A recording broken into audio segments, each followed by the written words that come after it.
Today we're going to be looking at Coil Con V exclusive action figures. I've got Shrike up here first, and he's the Sidewinder Commander.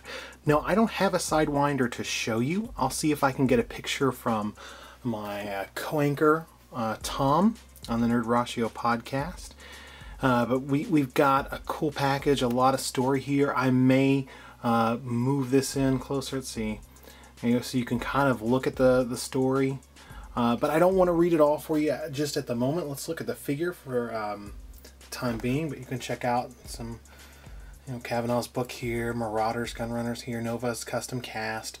Love some of his cast. Kokomo Toys are some of the people that sponsored this, and it's from the Coil Club putting on Coil Con. This was the first one inside of a show.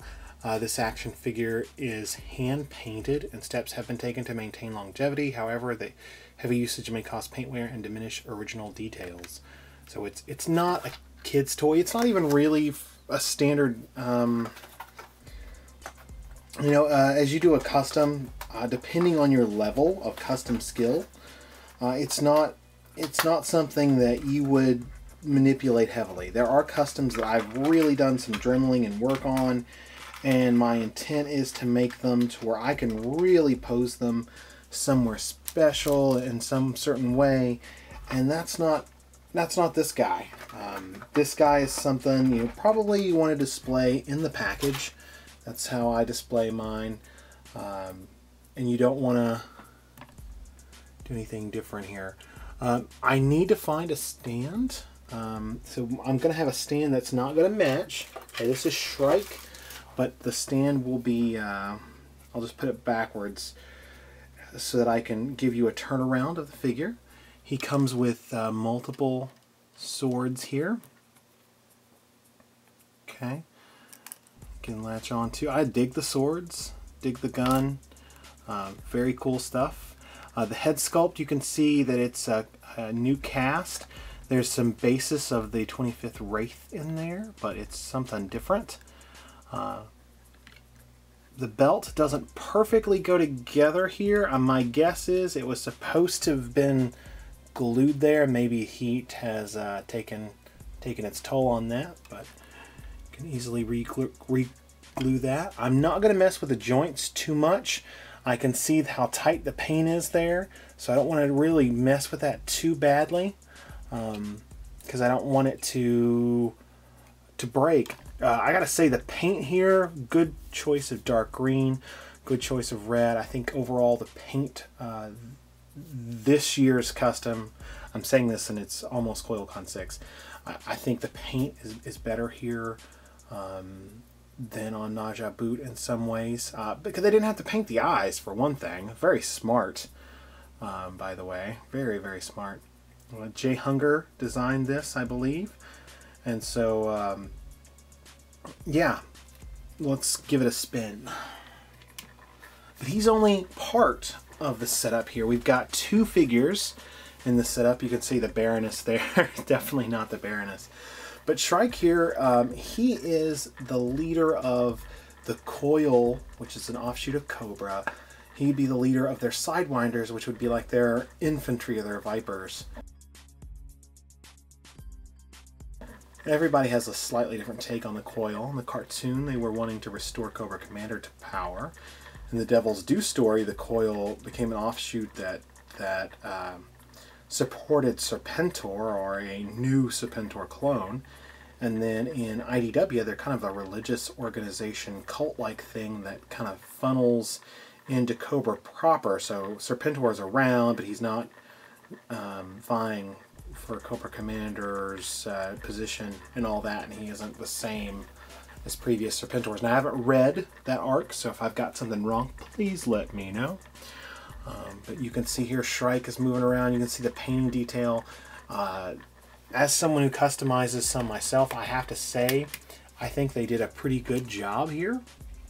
I was not involved with painting the sky or anything like that. You can see a little rub here or there, but I've gone to the past 3 coils, and I'll be at this next one. Pretty good. You can tell that there's the basis here from Storm Shadow. It's a Storm Shadow build with a new head, and it's been painted from head to toe.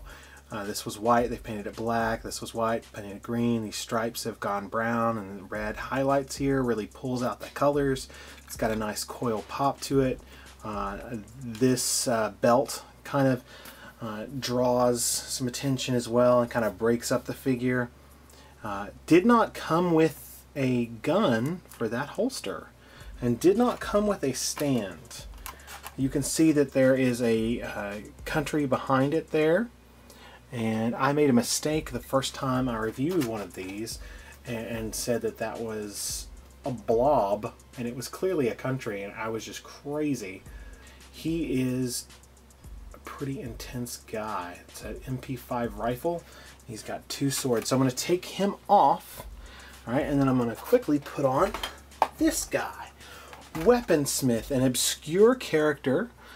He comes from the European missions of Joe's, where he was an Iron Grenadier character, but now he's resurfaced after an apparent death, and now he's actually working with the Red Shadows. So we have this year, or in this set from 2014, we had a Coil, which is the main group that the group does, the Midwest G.I. Joe Collectors Club does, but then we have a Red Shadow, which is the European Action Force enemy. And these are resealable, so it's really easy to just take them out and put them back. I got to be careful there. I don't want to hurt the card back. The card back is pretty thick. I think Kavanaugh's the one who takes care of that. And it's pretty thick, pretty good. Remove these pieces right now. And then I'm going to pull out Weaponsmith, and John Crimean's designed this guy, and he is like the Destro to the Red Shadows now, although he had originally worked for Destro, so he designed some weapons and things like that. He comes with a knife in his hand. He comes with this gun here as well as a knife here. You can see that he's painted a really excellent job on the blue here, I think. The red, I talked to John about that, and he made it look leathery. He was going for maybe a little more than it turned out, but I think it does work. It reminds me of Fry's jacket a little bit from Futurama for whatever reason. Got some gold here, but it's not a trench coat like the original, so design, but that's okay. You never got a figure or anything like that, and this is the Red Shadows version, so it can be a little different. I definitely love the blue pants. I think they got the exact right color for blue jeans, and I think the mold is really good. And here's this head. Now, if you look real close near Coil Con, you might kind of think this looks like a certain cosplayer and Coil Con staffer and Joe community member. But I don't think I'm supposed to tell you exactly who it looks like. But you can see he's got glasses on. John learned you could do that and not paint the eyes. But it looks pretty good. All right, we're going to give it a spin so you can see all the way around. I'm very excited about the figures coming up for this year. For the first time ever, I got a chance to help paint on some of them, and I got to look at some of them in advance. And I'm really excited and happy to help out the Coil in any way I can. Really love the show. Really love that local connection. This is not an official con, but you know what? The club has tolerated it, and I appreciate that. They are careful when they make selections for their exclusives. These are exclusives. They're limited run, and they are, you do pay for them. You do have to wait in line. It's not part of the show. It's not a door giveaway thing. You have to wait in line and pay for them. They are rare, but they help pay for the show. And it's something that to me reminds me of my friends at the Coil and just the relationships we have and the good times of laughing. It's thanks to Coil that Nerd Ratio exists. When I was down a podcasting partner there, Tom is somebody I met from Coil. So I called up Tom and said, hey, I know you're the silent assassin, but do you want to do a podcast with me? I already have one scheduled, and I'm short anybody else to help me. And then that was Sam Wells, and so sure enough, Nerd Ratio was fully born out of that as we emerged from our previous Nerdversity state there. Nerdversity.com became nerdratio.com. But yeah, that Coil does some awesome stuff, some great guys there. And I just wanted to highlight these. He also came with a weapon pack, which is a modified his tank drone. There's no tank treads on it. I think I teased John that we needed to have, and I can tell you this much, that did not happen. But we need to have somebody with like a robot leg or something along those lines, and put the treads on them. And there was a specific character, and it actually got a action figure, and I can't remember his name. Okay, this is a weapon pack. These can go on, I promise. But I would be careful if you're going to put yours on if you've never taken it out of the package.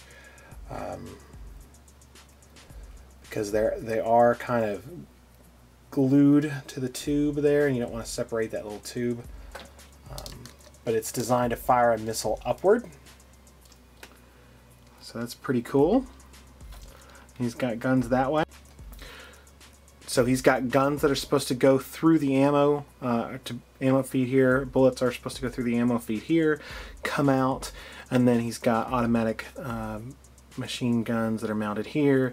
And he's got this missile for a one-shot target. You know, you kind of look at this as a heavy metal-esque. And this was, of course, before we got heavy metal in the concept or knew we were getting him, so that makes him even cooler at the time. Although he's certainly cool now. I mean, I gotta tell you, I would have no problem just displaying him with my regular action figures. This is one of my earliest customs, first ones I ever did, and I just want to put that beside. And you can kind of see, you know, look at the quality of this, like this blue paint here versus my early custom. Not that great on my red paints here. And then you can see some of, let's see if I can grab a newer custom. Let's see, no, I don't have anything. Oh yeah, I do. Here's a newer custom. You can see that, you know, you learn as the process goes on to do some joint sanding and to be careful with your part selection and things like that. So looking pretty nice there. But I really enjoyed these guys. There's an adversarial bit in the file card. Looking very good. I hope you guys, if you're anywhere near the Midwest, please make it out to Coil Con VI. I can tell you that in my opinion, this year's convention exclusives are even better than these, and I love these guys. Naja Boot is still my favorite Coil guy, but I think as far as my non-Coil guys that they've done, as far as it be Dodger or Street Talk was the one from last year that went with Naja Boot, or the year before this, I'm sorry, then Weaponsmith would be my favorite. So far it goes Naja Boot, and then Weaponsmith, and then probably Sidewinder, and then Shrike. And then yeah, you know, everything's good, don't get me wrong, but man, this is one of the best they put out. Now this year, I think this year tops it. I think both figures will top these guys. I really am digging them. So there you go, guys. There's some look at the past Coil Con exclusives. I hope you consider coming out. Stay tuned for all the information. I'll put up the times and whatnot in this video just after. But I wanted to point this out, that these head sculpts aren't used elsewhere. So you're going to get them here, and then that's it. And I think they're both pretty excellent. So if I was to be forced to give them a score, I would give this guy like a 9.5 and this guy like an 8.5.